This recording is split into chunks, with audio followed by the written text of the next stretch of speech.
ఓం నమః శివాయ. ఓం నమో నారాయణాయ. కర్మ నివారణ నరదృష్టి నివారణ కాళభైరవాయై నమో నమః.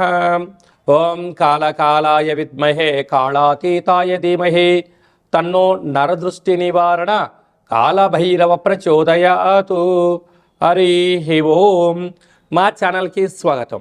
చూస్తున్న వీక్షకులకు ప్రేక్షకులకు ప్రియ కాళభైరవ భగవద్బంధులకి స్వాగతం పలుకుతూ మమ్మల్ని ఎంతగానో ఆదరిస్తూ ఉండబడినటువంటి ప్రియ సోదర సోదరీమణులకు ఎవరిపైనను గ్రహణం దోషం లేకుండా, గ్రహణం యొక్క శూల ఎవరిపైన పడకుండా అందరికీ ఐశ్వర్యాన్ని ఆనందాన్ని ప్రసాదించాలని, అలాగనే తెలుగు సంవత్సరానికి వీడుకోలు పలుకుతూ కొత్త తెలుగు సంవత్సరానికి స్వాగతం పలుకుతున్నటువంటి కాల సమయంలో కనుక అందరికీ ఈ సంవత్సరంలో జరిగినటువంటి అద్భుతాలు ఐశ్వర్యాలు అలా జీవితకాలంలో నిత్యము ఐశ్వర్య ఆనందంగా గడపాలని, సకల అష్ట కష్టాలకు స్వస్తి పలుకుతూ నూతన అధ్యాయ జీవితంలో సువర్ణ అధ్యాయానికి స్వాగతం పలకాలని కోరుకుంటూ అందరికన్నా ముందుగా శ్రీ పరాభవనామ సంవత్సర పండగ శుభాకాంక్షలు. మనకు 1వ తారీఖు మార్చి నెల 2026 నుండి 15/3/2026 వరకు పుట్టినటువంటి వారందరికీ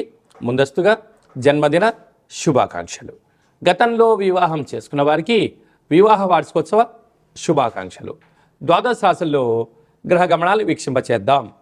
మిథున రాశిలో దేవగురు బృహస్పతి సంచార స్థితి, సింహరాశిలో కేతు సంచార స్థితి, కుంభరాశిలో చతుర్గ్రహ సంచార స్థితి, రవి కుజ బుధ రాహు సంచార స్థితి, మీనరాశిలో శుక్రుడు మరియు శని సంచార స్థితితో ద్వాదశ రాశుల్లో గ్రహ గమనాలు ఈ విధంగా ఉన్నాయి. మీనరాశి వారికి ఒకవైపు ఏళ్లనాటి శని మధ్యమ సంచార స్థితి, వ్యయంలో ఏడాది తర్వాత చతుర్గ్రహ సంచార స్థితి, గ్రహణకాల సమయంలో దోషం లేకపోయినను గ్రహ యోగాన్ని ఎలా పొందాలో ఈ వీడియోలో సవివరంగా సంపూర్ణంగా తెలుసుకుందాం.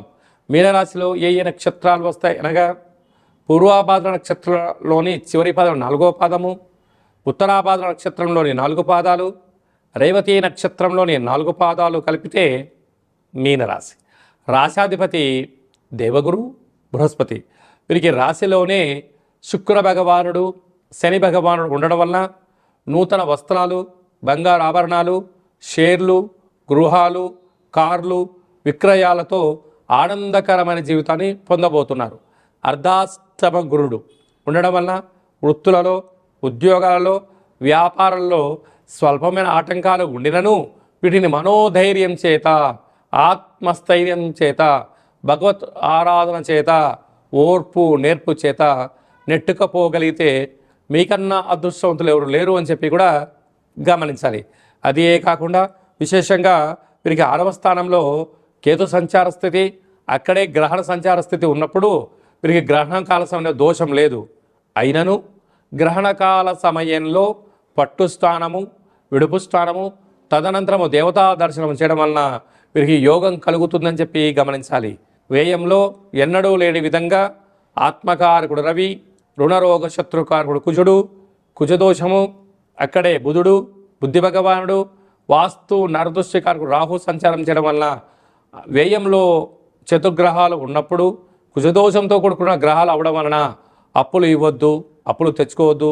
దీనివల్ల పోలీస్ స్టేషన్లు, కోర్టు సమస్యలు, ఆర్థిక లావాదేవీలతో అనేక రకాలుగా ఇబ్బందికి గురయ్యే పరిస్థితి ఉంటుంది. కనుక ఇలాంటి కాల సమయంలో సంవత్సరంలో చివరార్ధ అష్టమి తిథి అవడం వలన కూష్మాణ దీపాన్ని వెలిగించి పూజ చేసి దానము చేయడం వలన దోషం తొలగి ఐశ్వర్యం కలుగుతుందని చెప్పి గమనించగలగాలి. మార్చి నెలలో ప్రథమార్థంలో ముఖ్యమైన పండగల గురించి క్లుప్తంగా సవివరంగా సంపూర్ణంగా తెలుసుకుందాం. మనకు 3వ తారీఖు 3వ నెల 2026వ సంవత్సరంలో మనకు చంద్రగ్రహణం జరుగుతుంది. కనుక చంద్రగ్రహణము మధ్యాహ్నము 3 గంటలకు ప్రారంభమయ్యి సాయంత్రం 7 గంటల వరకు కొనసాగుతుంది. కనుక 3 గంటల ముందరలోనే భోజనం చేయాలి. కనుక 11 గంటల లోపనే అందరూ భోజనం చేయండి. గ్రహణకాల సమయంలో వీలైనంత వరకు తినడం, వాదించడం, కోపతాపాలకు అవకాశం ఇవ్వకుండా మౌనం, ధ్యానం, ఏకాగ్రత, సత్ప్రవర్తనగా ఉండగలిగినట్లయితే గ్రహణ దోషం తొలగి రాబోయే వచ్చేటువంటి గ్రహణం వరకు ఎలాంటి ఆటంకాలు ఉండవని చెప్పి గమనించాలి. గ్రహణకాల సమయంలో నిల్వ ఉండబడిన వస్తువులను ఆ రాత్రి కానీ మరుసటి రోజు కానీ దయచేసి భుజించవద్దు.